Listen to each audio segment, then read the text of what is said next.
2023년 1월 유럽 축구 겨울 이적 시장의 첫 번째 빅 오피셜이 나왔습니다. 첼시가 아틀레티코 마드리드에서 정말 이적료 신기록을 기록했던 주앙 펠릭스를 전격 영입했는데 이 조건이 흥미로워요. 이 정도 규모의 선수가 거의 단기 계약에 가까운 딱 반년만 임대로 뛰는데 그 임대료 규모도 대단하고 또 재계약을 하고 첼시로 왔다. 요것도 예. 흥미로운 부분이거든요. 대체 무슨 일이 있었는지 그리고 펠릭스의 이적과 또 시메오네 감독의 관계까지 샅샅이 저희가 이 오피셜 뒤에 이야기들 총정리해 드리겠습니다. 먼저 첼시가 저희가 이제 이적 시장 그 분석 때 얘기했듯이 공격진에 좀 문제가 있다 보니까 펠릭스라는 좀 검증된 공격수를 데려왔어요. 예, 뭐 오피셜 떴죠. 펠릭스 같은 경우는 첼시 임대 이적을 확정 지으면서 이제 인터뷰에서 뭐라고 얘기했냐면요. 첼시는 세계 최고의 팀 중 하나이고 팀이 목표를 달성하는데 도움이 되길 바란다.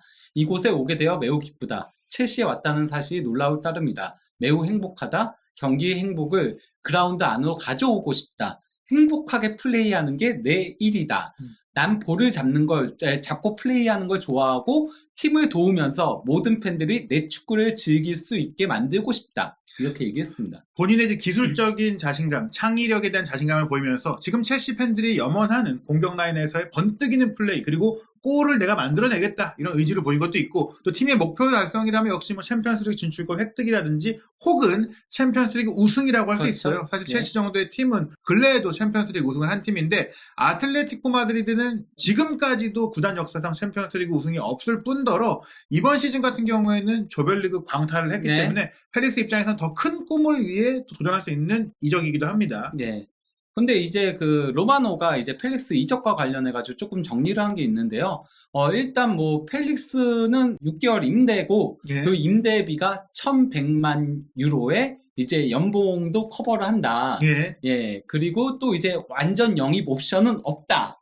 네. 그러니까 1,100만 유로의 임대비를 그냥 주고 6개월만 딱 쓰고 다시 돌려보낸다라는 거거든요. 예, 지금 제가 확인해 보니까 이 임대료가 한국 돈으로 환산하면 150억 정도가 되고요. 연봉은 이제 반년간 절반을 전액 부담하게 되는데 그 액수를 다 합했더니 반년 연봉이 80억이더라고요. 230억 정도의 돈, 결코 적지 않은 팀이에요. 네, 물론 첼시 그렇죠. 같은 규모의 팀에서 펠릭스 같은 선수를 쓰는 데 있어서는 충분히 투자할 만한 가치가 있겠지만 반년 딱 쓰는데 그러니까 완전 이적 옵션이 없는데 이 정도 돈을 쓴다는 건 조금은 이례적인 이적 아닌가요? 그렇죠, 예. 근데 여기에 대해서는 조금 설명할 게 있는데요. 일단은 은쿵쿠가 영입이 이미 거의 확정이 된 거거든요. 이거 오피셜 발표만 안 난 거예요. 예, 그러니까 라이프치히의 프랑스 대표 윙어죠. 네, 근데 은쿵쿠까지 오게 되면 또다시 이제 펠릭스랑 겹칠 수 있잖아요. 근데 은쿵쿠는 다음 시즌에 오는 거니까 1월 달에 못 데려오니까. 예, 당장 쓸 수 있는 그런 옵션으로 펠릭스 데려온 부분도 있는 데다가 여기서 첼시는 그치지 않고 튀랑도 현재 그 협상 중에 있다라고 하더라고요. 마르크스 튀랑이요. 프랑스 대표 공격수인 마르쿠스 튀랑도 이제 측면과 전방을 오갈 수 있는 선수인데 물론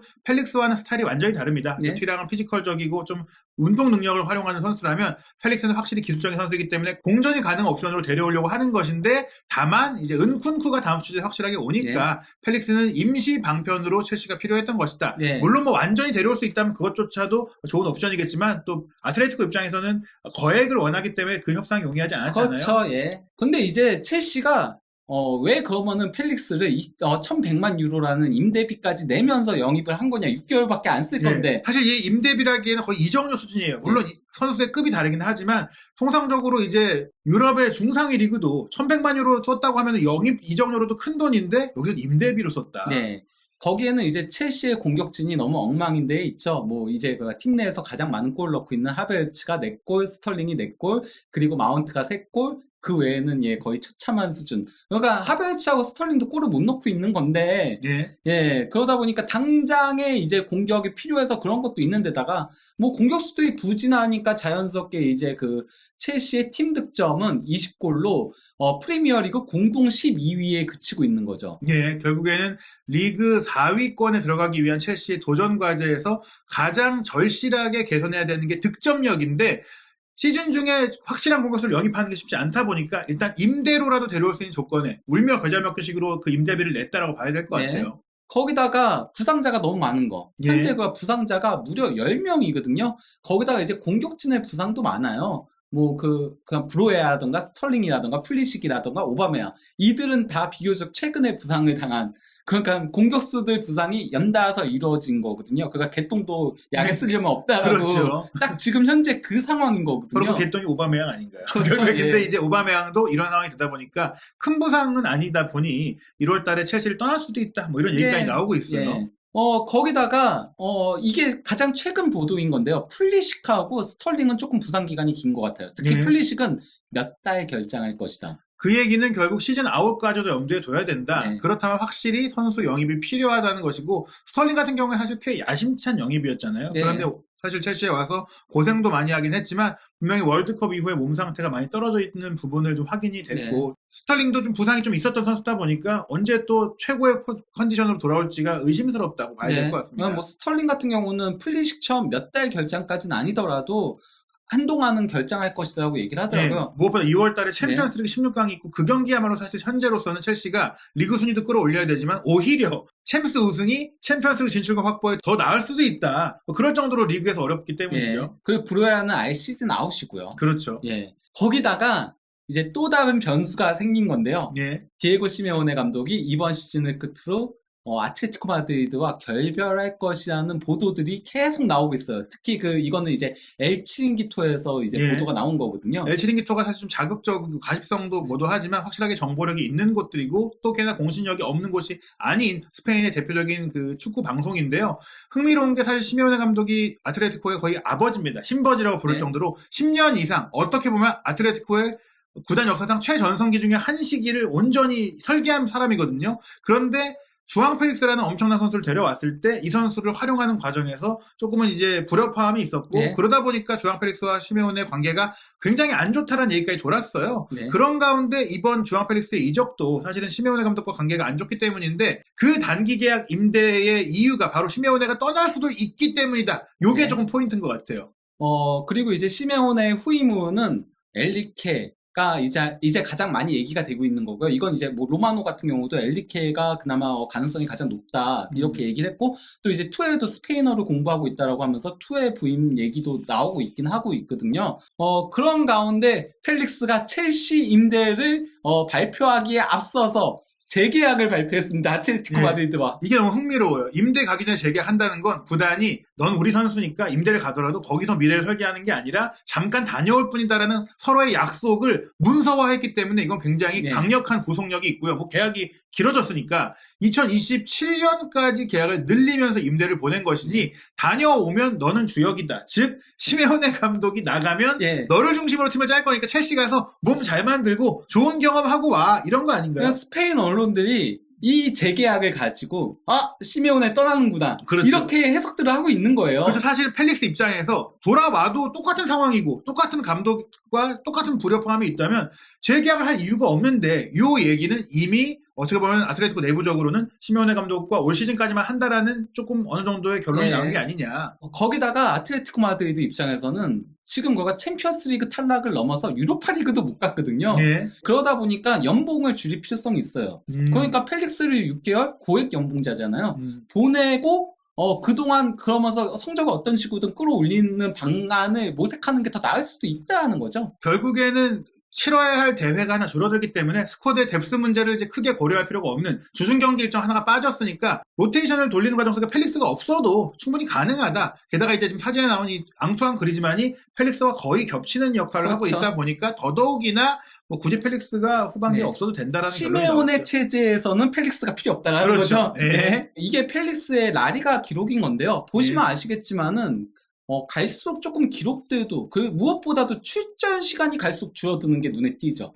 뭐 큰 부상이 있었던 것도 아닌데 이렇게 빠지고 있다는 것은 감독이 중요하지 않는다는 얘기고 근데 이게 뭐 충분히 이 나이를 생각하면 아직 어린 선수니까 그럴 수 있다고 쳐도 이 선수를 데려올 때 사실은 그리즈만이 바르셀로나로 가면서 그 바이아웃 조항으로 얻었던 1억 유로 이상의 돈을 그냥 그대로 펠릭스한테 썼거든요. 그렇게 투자했던 선수가 공격 포인트 기록을 보시면은 충분히 그 몸값을 하지 못한 데다가 출전도 풀타임으로 안 하고 있다. 근데 그게 감독과의 문제 때문이다. 그러면 감독을 갈수록 줄어들고 있다. 그래서 구단 입장에서는 물론 시메오네 감독이 대단한 감독이지만 그런 가운데 성적을 냈으면 괜찮아요. 그런데 성적까지 못 내고 있으니까 결국에는 감독이 떠나는 수순이 되고 있다.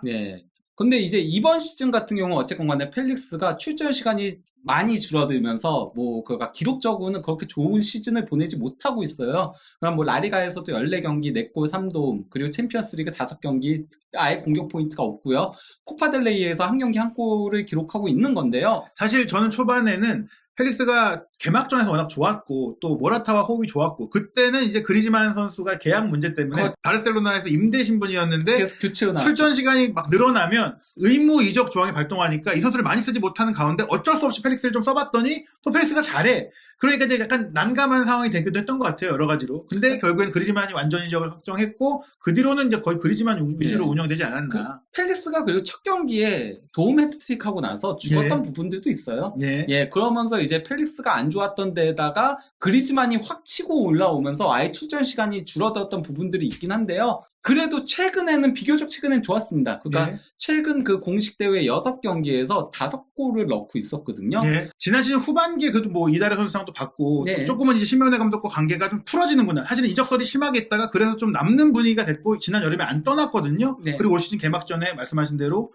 뛰면서 잘했고 그러다가 또 근데 이 선수가 기복을 보이니까 심현애 감독이 가차없이 또 주전 경기에서 밀어냈었거든요. 네, 그러니까 그리즈만을 쓰게 되면서 밀어냈던 거였는데 또 그래도 최근에는 어쨌건 간에 그래도 짧은 출전 시간 속에서도 좋은 모습을 보여준 거였는데요. 특히 이제 월드컵 전후로 해가지고 월드컵 앞두고 좀 이제 본인도 잘 준비한 것 같아요. 그때 그 월드컵에서도 좋은 활약을 펼쳤잖아요. 그러면서 그렇죠. 이제 월드컵 전후로 라리가 3경기 연속 공격 포인트 올렸는데요. 이게 그 펠릭스 개인 통산 처음 있는 일이었고요. 예. 근데 이제 펠릭스 같은 경우는 아틀레티코 마드리드에서 가장 큰 문제가 결국 저희가 여러 번 얘기한 시메오네 감독하고의 전술상의 그 궁합이 맞지 않는 게 가장 컸거든요. 네, 뭐 전방에서의 수비력을 많이 요구하는 시메오네 감독이고 그리즈만 같은 경우는 정말 시메오네가 딱 원하는 그런 능력을 갖고 있는데 펠릭스는 그에 비하면 시메오네 입장에선 반쪽 선수다. 네, 그러니까 뭐 수비 가담도 굉장히 잘해줘야 될 뿐만 아니라 그리고 또 이제 공격을 최소한의 숫자로 하거든요. 그러면은 이제 개인 기량으로 끌고 올라갈 수 있어야 되는데 펠릭스가 그리즈만만큼은 아니라는 거죠.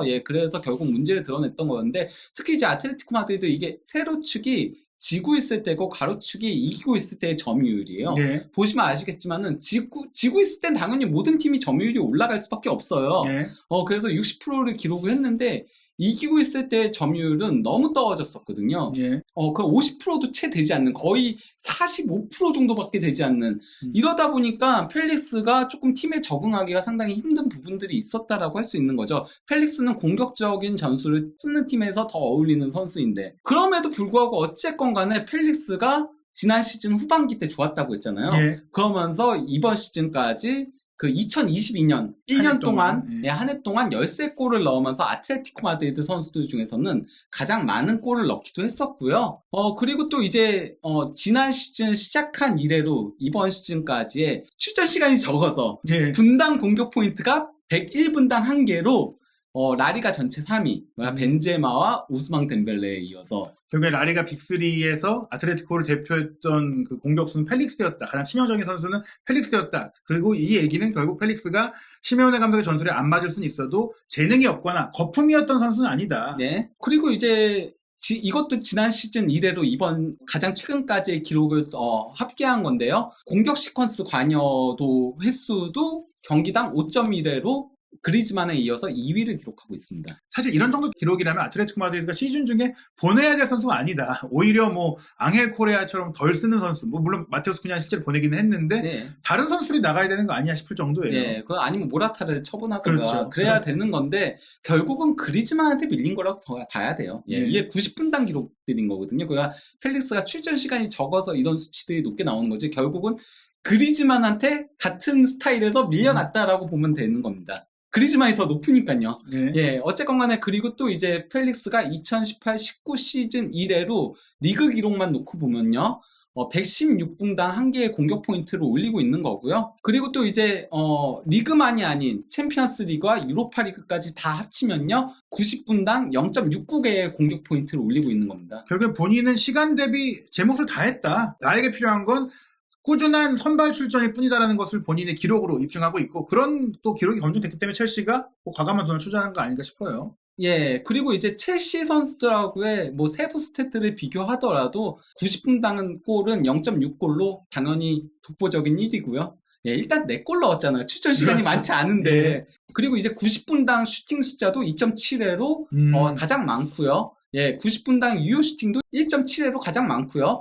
90분당 도움도 0.5회로 가장 많고요. 예, 결국에는 지금 첼시에 가장 부족한 슈팅을 만들어내는 플레이, 실제 슈팅까지, 사실 슈팅을 많이 못 때리고 있어서 첼시가 골을 못 넣는 네. 부분이니까 슈팅을 잘 때리고 슈팅으로 가는 키패스도 잘 공급해주는 펠릭스가 첼시의 현재 상황에서 꼭 필요한 선수는 맞다. 그리고 이건 이제 그 펠릭스의 그 그래프 관련된 건데요.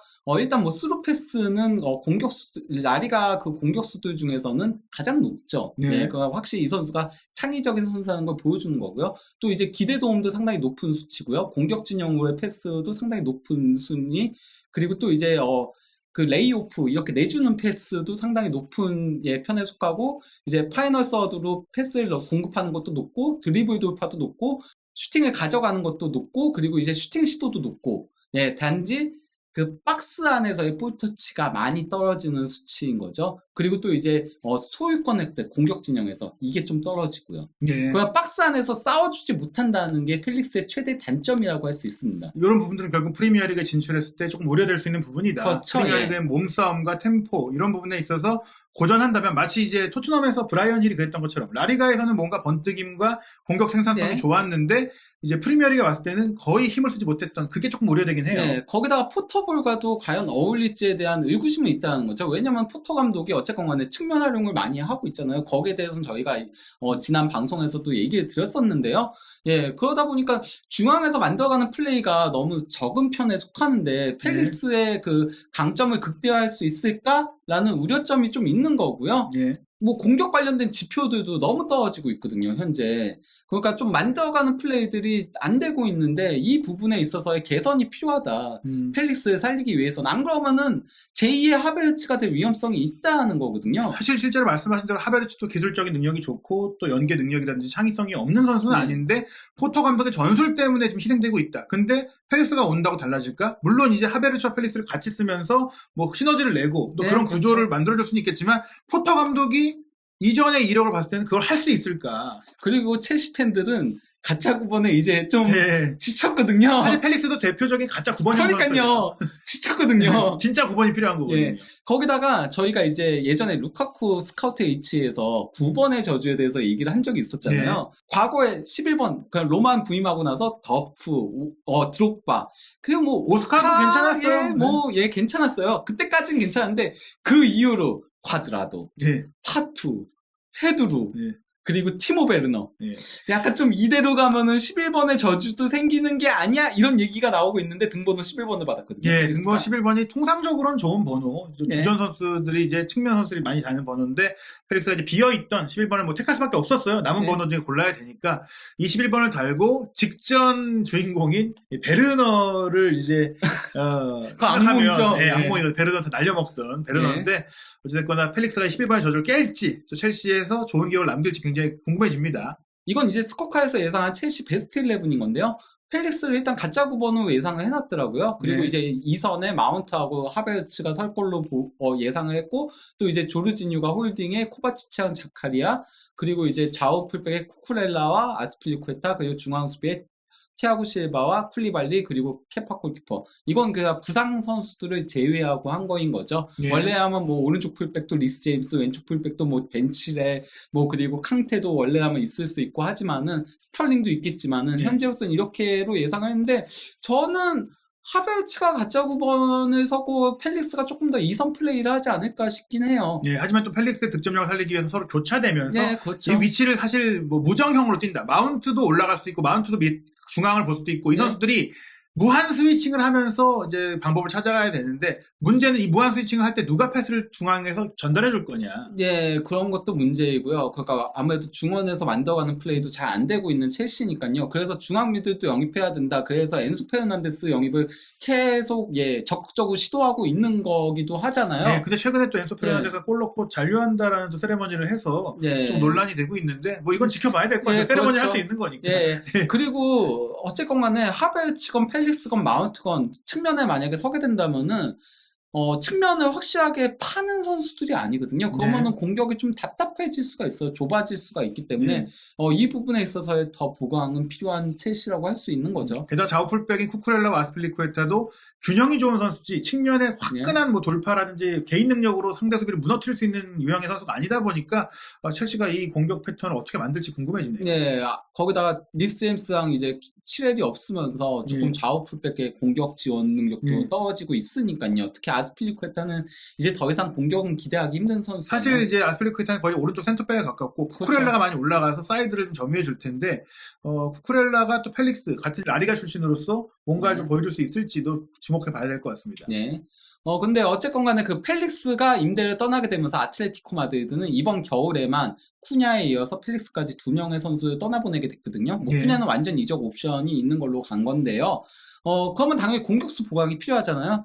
그래서 현재 그 아틀레티코 마드리드는 데파이 영입을 놓고 바르셀로나하고 협상 중에 있다라고 하더라고요. 네, 은근히 두 팀이 좀 친해요. 사실 이제 시메오네 감독이 아틀레티코를 우승권 팀으로 끌어올리면서 예. 아틀레티코와 바르셀로나의 관계도 조금 라이벌 구도가 형성됐지만 그 전까지는 적의 적은 친구다 약간 이런 네. 느낌으로 두 팀 다 레알 마드리드를 워낙 싫어하니까 두 팀이 서로 레알 마드리드를 경기할 때는 좀 응원하는 분위기도 있을 정도였는데 네. 뭐 근래 들어는 뭐 그리즈만의 사건으로 굉장히 악화되긴 했어도 네. 선수 교류는 뭐 많이 하고 그렇죠. 있습니다.